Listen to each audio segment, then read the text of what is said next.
What's happening, Quorum? So yesterday, this fella I've been subscribed to for a few years on YouTube, he posted a video, basically like the video that I'm posting right now, where he vlogged into a camera for a little bit and talked about how he wanted to revitalize his creativity and his output.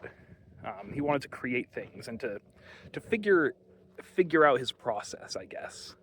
Now, he's on his own personal journey, as are we all, but I felt a lot of connection to what he was saying. I sympathized with a lot of his concerns, his struggles, and his desires. And I decided that I wanted to do something similar. For quite a while, I've had a lot of big ideas in my head. I've wanted to create things. I've wanted to make videos, stories, video games, all sorts of things. And usually when I do make something, it's very sporadic. When the moment of inspiration hits me, and it's something that I can complete usually within a day, which within a few hours, I will just crunch and I'll make it. And that works great sometimes, but it's not a reliable way to create art. And it's not a way to make really good art, because flashes of inspiration are great, and flashes of motivation and moments of hard work are great, but you need more than that if you're going to create something big and complex and ambitious. Ironically, this video is a flash of inspiration. I don't have a script. I don't have even really a predefined list of things I'm talking about, but I'm just kind of spewing thoughts out of my head. And I want to try to do that more, because I think that might help, I don't know, lubricate the creative gears in my mind, so to speak. So I might make more videos like this where I ramble into a camera, or maybe I'm going to make totally different kinds of videos. I don't know what exactly I'm going to make. I've got a couple ideas, and I don't want to pigeonhole myself into anything in particular by stating for certain what I'm going to work on. Actually, no, fuck that. I am going to commit to a few ideas. Here's one I'll commit to. I want to make a video where I sort of reenact the Joseph Smith King Follett discourse. Now, if you're not familiar with Mormonism, you probably don't know what that is, and that's fine. But there's a few videos on YouTube of people narrating it, recreating it, and I don't like the way that they do things, and I've got kind of an image in my head of a specific spin that I want to put on the idea. So I'm going to try and do that. Another project I want to do is I want to make produced videos about the video game Zero Ranger. If you've watched any of my videos lately, you'll know that they are 99% Zero Ranger gameplay, and that game is fantastic. I am going to continue to play it, and I'm going to continue to post videos of me playing it. I want to investigate why it is that I love that game so much, and I want to be able to describe that to others, and I want to hopefully encourage other people to get into not just Zero Ranger, but video games like it. There are certain kinds of video games that can be very fulfilling, and a lot of video games... I'm getting paged. All right, so I got paged into work while I was rambling, and I'm currently away from my laptop, but I need to go over to my laptop to remote into an employee's computer to fix a small issue for them. It'll be an easy thing. It's not urgent or anything, but I'll ramble a little more as I walk back to my car. So I want to make videos exploring the passion that I have for specific types of video games, and I think Zero Ranger is the embodiment of so much of what I love about video games. So I'd like to explore that in a creative work. So stepping back from the specific ideas I have, what I want to do is I want to create things that are high authenticity, and I want to make things that are unique and that give me a place to, I guess, share my perspective and my voice. And I don't want to make something that's motivated by money. None of this is for me to make a lot of money or to get famous. I want people to see it, and I want people to enjoy what I make, but the joy of making itself, the joy of creation, is what I want to partake in. So I'm in the middle of what I guess is some kind of nature preserve type area, and I just find it interesting that this very large tree was cut down, and clearly they took away most of the wood, but a lot of it is still here. And it just makes me wonder why this tree was cut down. I mean, this thing is huge. It's by hand for scale. Like, this tree took a very long time to grow that big. And there's not many trees in this area that are that size. There's a few, but they're few and far in between.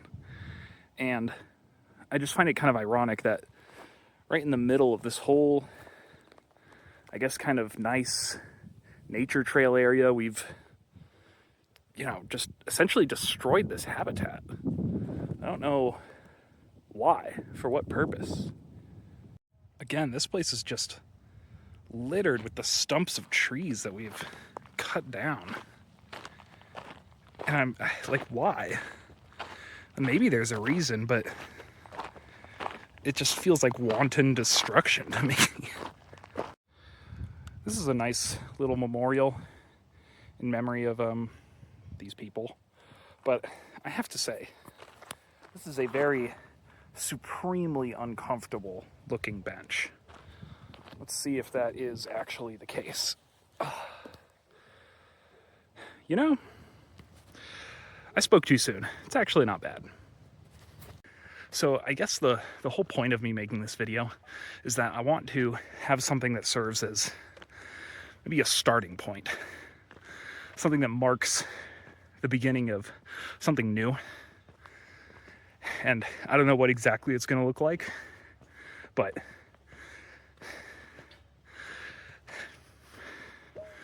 it'll be something. All right, well, I just finished up that job. It was kind of dumb. It really wasn't necessary for me to be paged for that, but it's fine. I don't get paged that often, and I get paid a little bit for that. So I guess I'm gonna go home now. I kind of wanted to take some more pictures and walk around a little more, but I'm just gonna head home now. So I will hopefully be seeing you, whoever's watching, in future videos, future projects of mine. I might try to have more of a social media presence.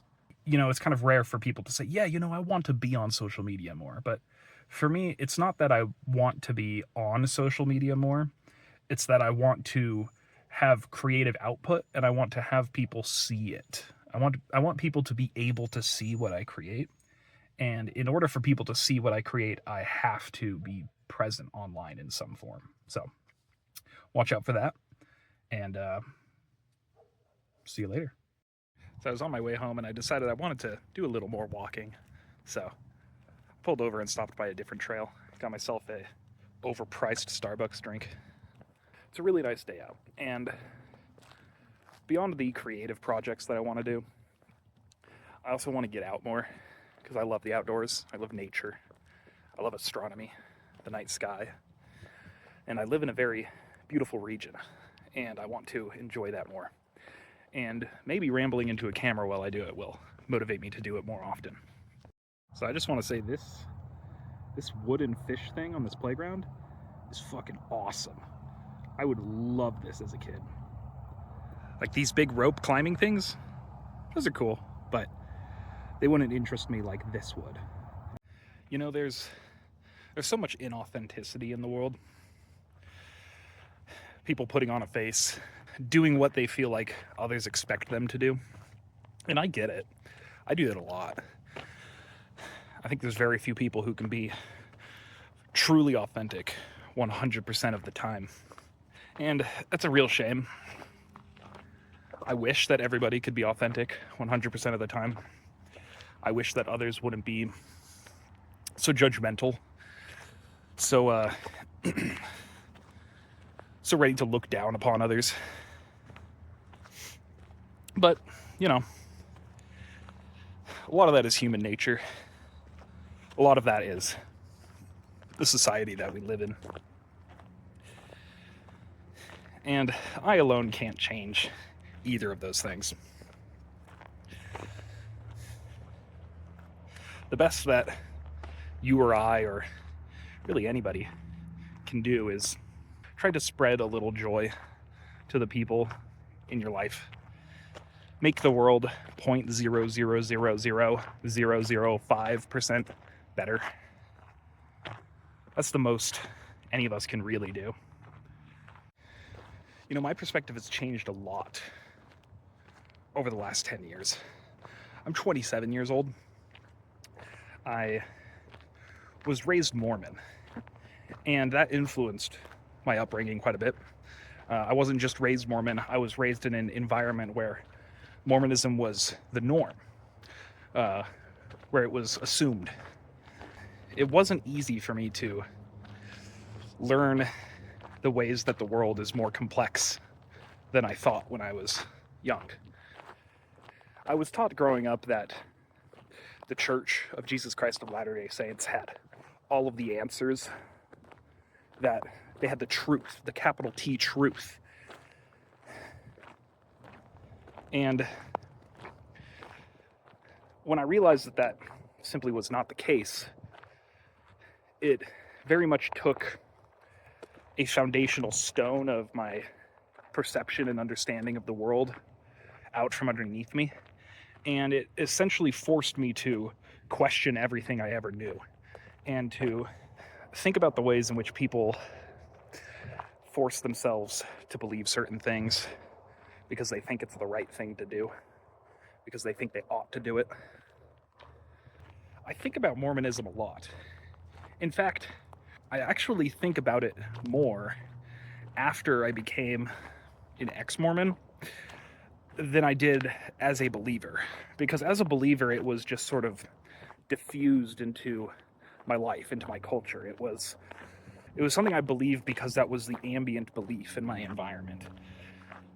But once I stepped out of that environment, and once I began to think more critically about my own mind, the minds of others, the world, society, everything, once I began to think more about those things, I became fascinated with the ways that I was personally influenced by society and by Mormonism specifically. Came across this plaque here that I thought was kind of interesting. At the meeting of rivers and riders. At the meeting of the rivers, the Gunnison, and what was once called the Grand, rose a town forged in water, rail, and red rock. Grand Junction, christened 1882, became a junction not only of rivers, but of railroads, pioneers, miners, and, so the story go, outlaws. On June 24th, 1889, the San Miguel Valley Bank in Telluride was relieved of $21,000 in a daring daylight robbery.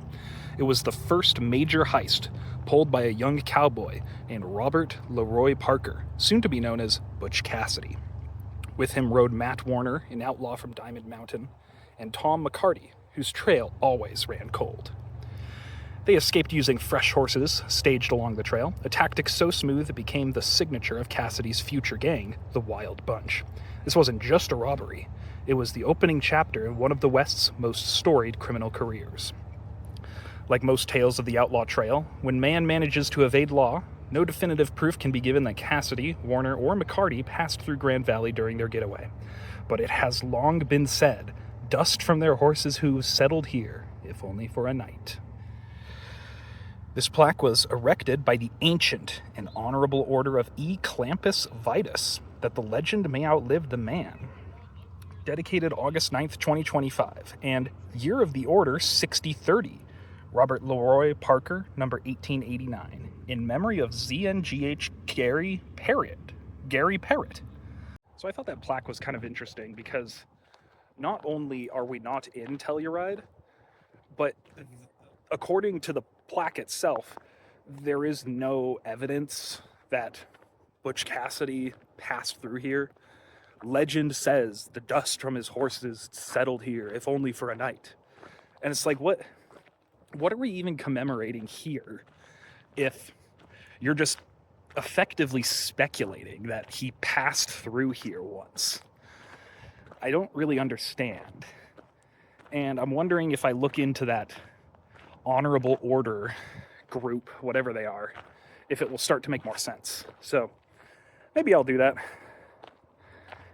Maybe I'll forget, but I just thought that was odd. Maybe I could make a plaque. You know, I wonder what it takes to erect a plaque. I believe this is public land. So I would assume they would have had to have gone through probably the city of Grand Junction to erect that. Maybe county government. I don't know who would have been involved in approving that. But I wonder if you could just get a plaque put up for anything. I mean, why not, right?